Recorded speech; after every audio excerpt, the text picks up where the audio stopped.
নমস্কার, tour and talk চ্যানেলে আপনাদের স্বাগত। পাহাড় যেন আমার কাছে নেশার মতো।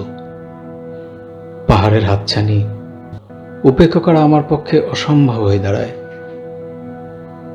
কিন্তু কোনো বাড়ি বরফের দেখা পাইনি। তাই এবার জানুয়ারির শেষ সপ্তাহ রেখেছি উত্তরাখণ্ডে যাওয়ার পরিকল্পনা।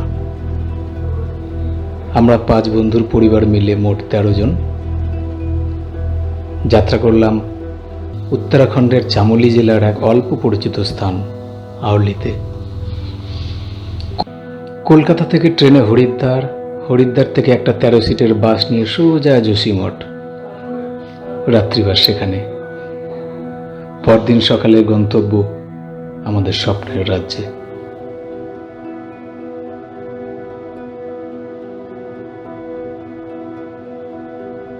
প্রচুর ঠান্ডায় কাঁপতে কাঁপতে চলে এলাম রোপওয়ে স্টেশনে। অজানা আতঙ্ক আর চাপা উত্তেজনায় আমার হৃদস্পন্দন বহু গুণ বেড়ে গেছে। গলার স্বর কেঁপে কেঁপে উঠছে, মনের মধ্যে উথাল পাথাল ঢেউ। অধরা মাধুরী ধরা দেবে তো? অপলক দৃষ্টিতে তাকিয়ে আছি রোপওয়ের জানলার কাছ থেকে। আহা, এ কি দৃশ্য! কি দেখছি! দূরের পাহাড়, নিচের রাস্তা, শুধু বরফ আর বরফ। এটাই তো চেয়েছি, স্বর্গের রাজ্য যেন। সবুজ গাছের উপর বরফের পুরু আস্তরণ। প্রকৃতি যেন ঠান্ডার হাত থেকে বাঁচাতে সাদা কম্বল মুড়ে দিয়েছে।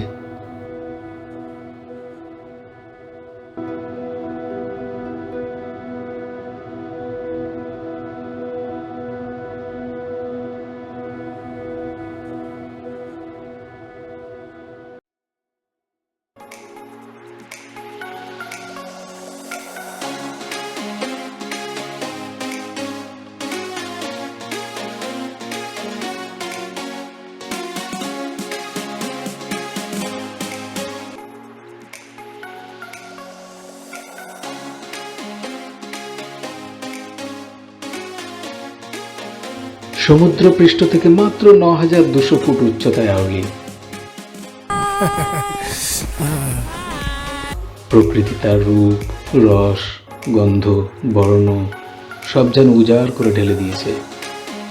যেদিকে দু চোখ যায় শুধু বরফ আর বরফ, শুধুই বরফ। যেন দিগন্ত বিস্তৃত সাদা চাদরে মোড়া। পায়ের নিচে 3 ফুট বরফ আর মাথার ওপর সূর্যের চোখ রাঙানি। বরফের ওপর থেকে প্রায় 1 কিলোমিটার হেঁটে আমাদের রিসোর্টে পৌঁছতে হবে। হাঁটছি আর দু চোখ ভরে প্রকৃতির সুধা পান করছি।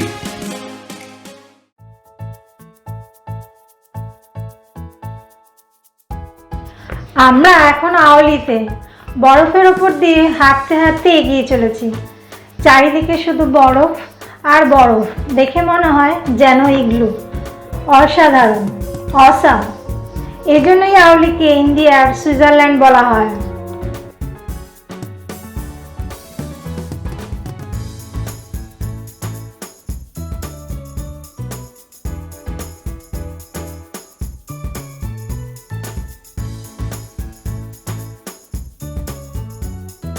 জীবনে প্রথমবার বরফের ওপর ট্রেক করে সবাই ক্লান্ত, বিধ্বস্ত। ঠিক রণক্লান্ত সৈন্য যেমন একটু বিশ্রাম চাইছে সবাই।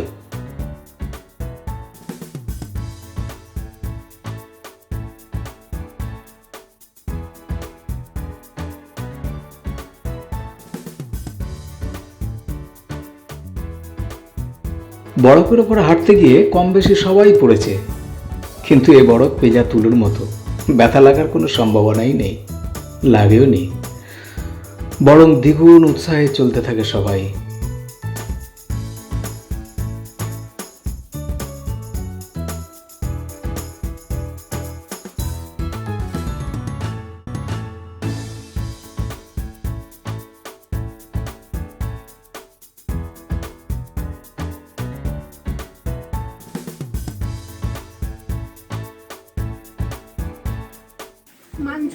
কিছু যা জিনিস দেখছি ওই একমাত্র স্বর্গে গেলে দেখা যায়।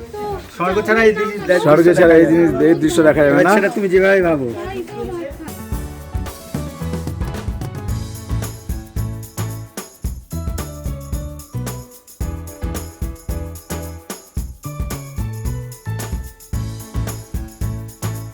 স্কি রিসোর্টে আমাদের বুকিং ছিল। অসম্ভব সুন্দর সাজানো গোছানো এবং চিমছাম রিসোর্ট। হোটেলের চারপাশটা একবার মুঠোফোনে দেখতে লাগলাম। ছাদে, রেলিংয়ে, সিঁড়িতে পুরো বরফের আস্তরণ যেন আরও অপরূপ সুন্দর করে তুলেছে। সত্যি যেন হারানো কোহিনূরের চমক দেখছি, যেন স্বর্গরাজ্য।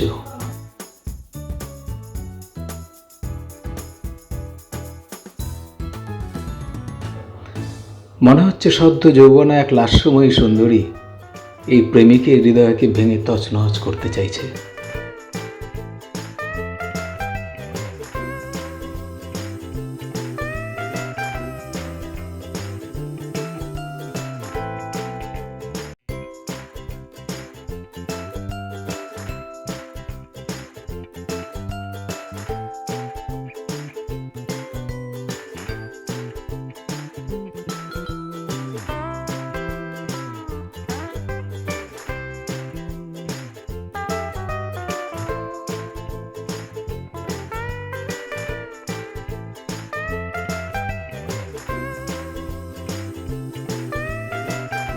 জলপরি বা মৎস্যকন্যা এগুলো তো অনেক শুনেছেন। তুষারকন্যা শুনেছেন কখনো? চলুন দেখিনি তুষারকন্যাদের জল কেলি, সরি স্নো কেলি।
সামনে দেখ,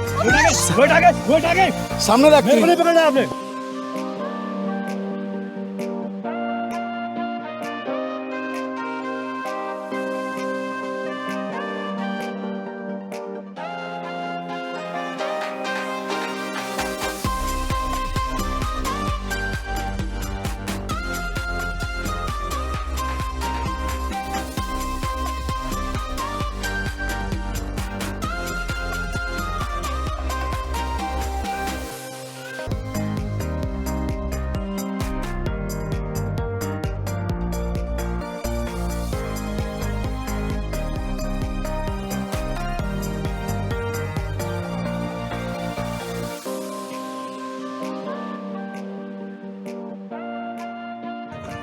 तू ना हाथों हाथ रख। हाँ आराम से आराम से आराम से आराम से। सामने जा, सामने बढ़िया, सामने। हाँ चल चल, हाँ सामने झोंक, सामने झोंक, उठছিস কেন? सामने झोंक, सामने झोंक। সন্ধ্যা নামতেই পারদ চড়চড় করে নামতে থাকে হিমাঙ্কের নিচে। হাড় হিম করা ঠান্ডায় নিজেদের মুড়ে দিলাম মোটা মোটা ব্ল্যাঙ্কেটের নিচে। সকালে সবাই রেডি হচ্ছে। চেয়ার কার কাল খারাপ ছিল, তাই আমাদের হেঁটেই আসতে হয়েছে প্রায় 1 কিলোমিটার পথ। শুনলাম আজ চলবে।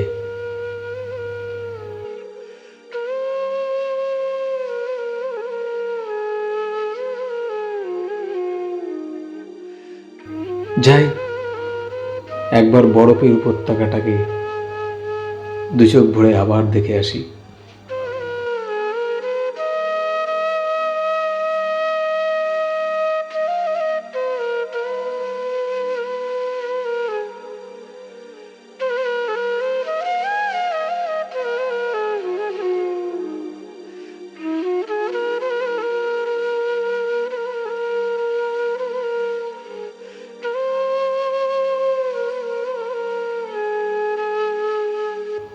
এবার বিদায় জানাতে হবে।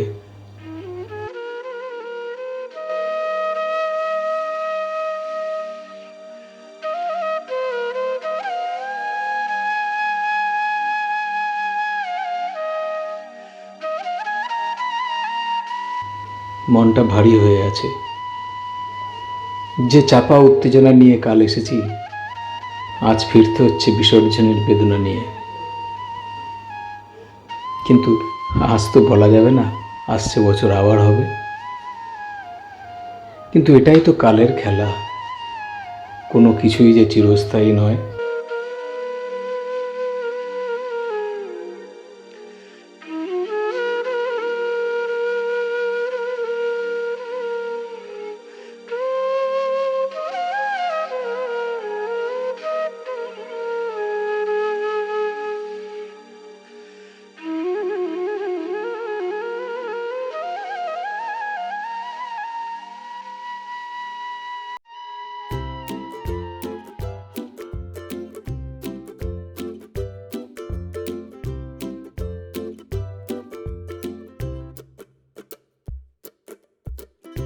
শহরের ব্যস্ততা বুকে নিয়ে এসেছিলাম, আর ফিরছি একরাশ ভালো লাগা নিয়ে। হৃদয়কে রাঙিয়েছি আর মগজকে রিচার্জ করে নিয়ে যাচ্ছি। এক স্বর্গীয় সুখ নিয়ে ফিরে যাচ্ছি আমরা সবাই।